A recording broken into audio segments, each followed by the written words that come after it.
이- 이낙연 전 대표 얘기를 안 할 수가 없는데 네. 사실은 지금 민주당 내에서도 뭐 동의하는 분이 전혀 제 개인적 판단인데요. 네네. 거의 없는 것 같고 만류하고 있다면서요 민주당 네. 내에서도.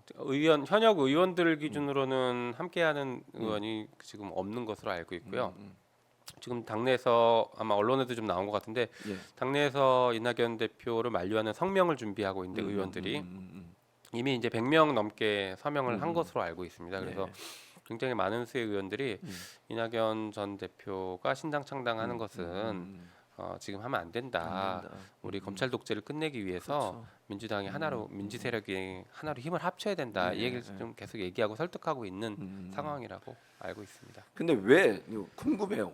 왜라고 하는 질문이 꼭 들어가는데 이렇게 당내에서 어느 정도 뭐 지지하는 사람도 그렇게 많지 않고 없는 상황에서 왜 이렇게 나서서 급발진을 하시는가 궁금해요. 그런 객관화나 상황 판단 혹은 이제 정치적인 어떤 이런 그런 결단 이런 네. 것들을 잘 하셨던 분이었으면 대선 후보가 됐었겠죠 지난번에. 그렇겠죠. 근데 그런 것들을 늘 틀려왔고 잘못된 판단을 해왔기 때문에 지금처럼 21대 총선에선 최고의 대선 후보로 지지율을 자랑하셨던 분이 지금 완전히 쪼그라들어서 거의 이제 지지율이 그 여론조사에도 빠지는 정도까지 이렇게 지금 되고 있는 거라고 생각하거든요. 그래서 저는 지금 이제 스스로는 여러 가지 고민과 여러 가지 정치적 결단을 했겠지만 그 판단들이 별로 객관적이지 않았을 것 같다라고 생각되고 예. 좀 잘못된 길을 찾으신 게 아닐까 그래서 매우 안타깝습니다. 그러니까 과거에 그 안철수 신당의 그 돌풍을 예. 좀 기대하면서 그리고 지금 그 연동형 비례대표로 갈 때 충분히 어느 정도 이제 의석을 확보할 수 있을 거다라고 기대했던 점들이 있을 것 같고 그리고 스스로 나서면 호남 쪽의 의원들이 그래도 좀 따라오지 않을까 혹은 또 이제 소위 말해 비명계라고 불리는 예. 이런 의원들이 좀 따라오지 않을까라는 계산을 했을 가능성이 높은데 근데 전혀 지금까지는 전혀 흔들림이 없죠. 그러니까요. 그래서 지금까지는 쉽지 않은 길을 가고 있는 것 같고요. 그래서 그런지 어제 오늘인가 기사 보니까 이제 이런 기사도 났더라고요.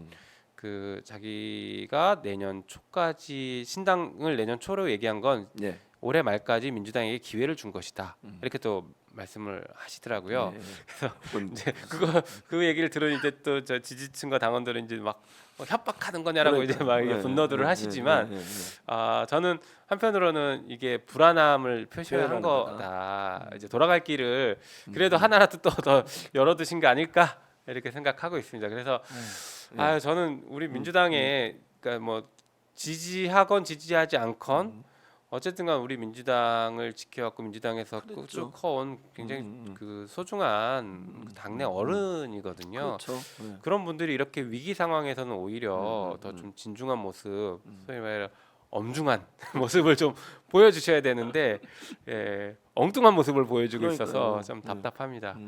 네. 참 저도 답답하다는 생각이 들어요.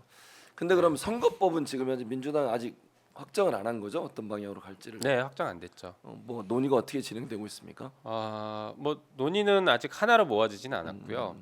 그러니까 권역별 비례로 가는 병립형, 권역별 병립형으로 가자라는 그룹과 예.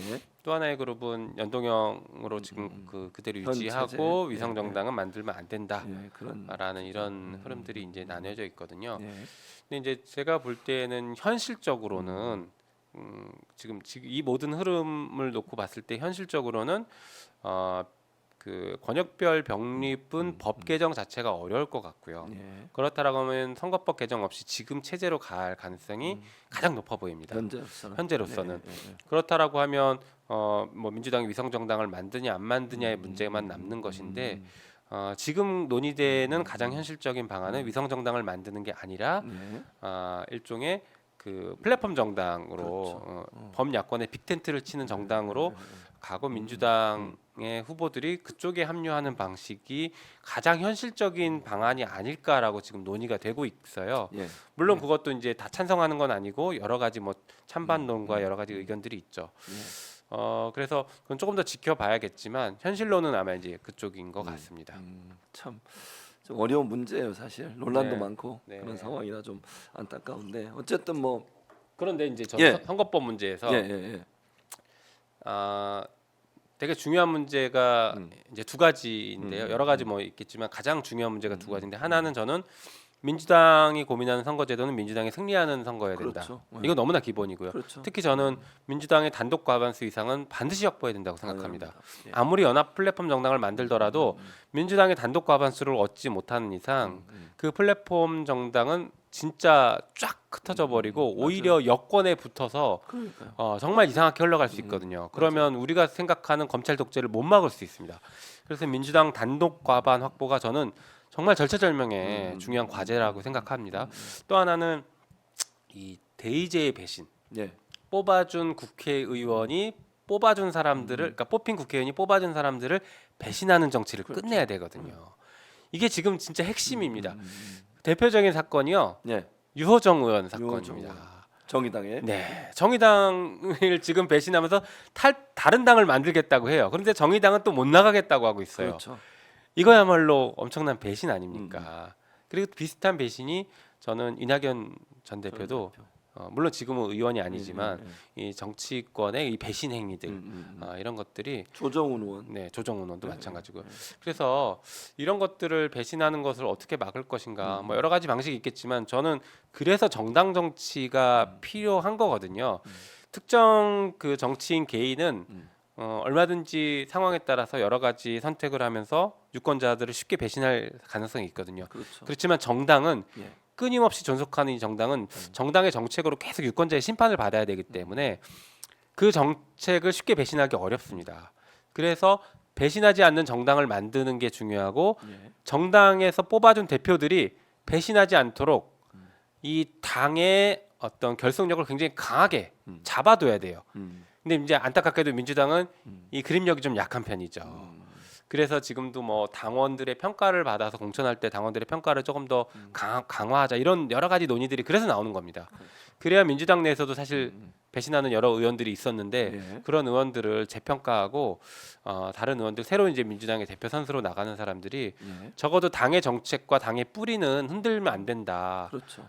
일치 단결해서 지금 검찰 독재와 싸우는 게 민주당의 지상 과제이고 시대적 과제면 여기에 우리 올인하고 한 목소리를 내야 된다라는 것들을 동의하는 사람들이 와줘야 되거든요. 그렇죠. 그래서 그런 것들이 저는 실제 선거를 논의할 때 핵심이라고 봅니다. 그래서 중대 선거구제냐, 소선거구제냐, 아니면 연동형이냐, 뭐 병립형이냐 이게 핵심이 아니에요. 그렇게 만들려고 하는 이유가 예. 지금 양대 정당을 만들었더니 뭐 혐오 정치를 한다 이런 여러 비판들이 나오잖아요. 그렇죠. 그게 핵심이 대의제 배신이거든요. 그렇지만 이게 연동형으로 간다고 해서 대의제가 배신하지 않을까요? 아니지. 여전히 배신할 수 있습니다. 맞습니다. 배신을 막아내는 구조가 저는 핵심이고 그걸 만들어야 된다고 봅니다. 그리고 이제 윤석열 정부에서는 아무래도 이번 총선에서 검사 출신들을 많이 배치할 것 같은데 네. 그렇게 되면 PK나 TK 지역에 있는 지금 국민의힘 의원들 계속 그 자리를 유지할 수 있을까요? 어렵겠죠. 예. 아마 이번에도 되게 상징적인 사건이 있었는데 예. 김기현 당대표를 당내에서 비판하는 중진 의원들이 몇몇 있었더니 초선 의원들이 대거 막 지지를 했었죠. 김기현 대표를 지지하면서 이게 윤심인 줄 알고 착각하고 그랬었죠. 대거 지지하면서 그 중진 의원들을 욕했거든요. 그런데 하루아침에 김기현 당대표가 날아가 버렸지 않습니까? 네, 그랬죠. 지금 이분들이 지금 침묵하고 있어요. 근데 이 흐름은 정확히 이 사람들은 지금 윤심만 바라보고 정치하는 거거든요. 국민들 지지자들 안중에도 없습니다. 오로지 청와대, 그러니까 그 용산의 의중이 뭘까? 예. 이것만 바라보고 정치를 하고 있어요. 그래서 또 이제 그분들이 PK, TK에 좀 많이 포진돼 많죠. 있는 것 네, 같아요. 네, 맞습니다. 왜냐하면 그 지역은 공천이 어렵지 본선은 쉽거든요. 그럼요. 그러니까 공천에 목을 매는 곳이에요, 사실은. 그러다 보니까 이제 그쪽에서는 공천할 때까지는 납작 엎드릴 겁니다. 그런데 말씀하신 것처럼 그 좋은 지역에 그 국민의힘 입장에서 좋은 지역에 예. 검찰들을 대거 공천을 하기 위해서 내려보낸다라고 하면 당내에서 한바탕 큰 싸움은 저는 벌어질 거라고 봐요. 그게 이제 공개적으로 빵 터질지 아니면 정말 그냥 내적으로 예. 심각하게 치고받고 할지는 두고 봐야겠지만 그 반드시 큰 싸움이 벌어진다라고 보고 있습니다. 음. 그래서 저는 예. 네, 또 위험한 발언일 수 있지만 윤석열 대통령 탄핵을 그래서 발의해야 된다고 얘기하는 거예요. 계속 충분히 가능하다라고 가능하다. 보고 있습니다. 상황이 바뀌어서 가능하다. 네, 충분히 네. 가능하다. 시점은 지금 해야 된다는 말씀이신 거예요, 김용민 의원 말씀은? 가능한 빨리 하자 이거죠. 가능한 한 빨리 네, 하자. 네, 왜냐하면 공천 과정에서 어떤 일이 벌어질지 모르고 네, 거기에 국민의힘에서 탈락했거나 뭐 이런 분들 입장에서는 네. 함께 찬성표를 던질 수 있다. 충분히 가능할 수 있죠. 네, 무기명 투표입니다. 무기명 투표니까.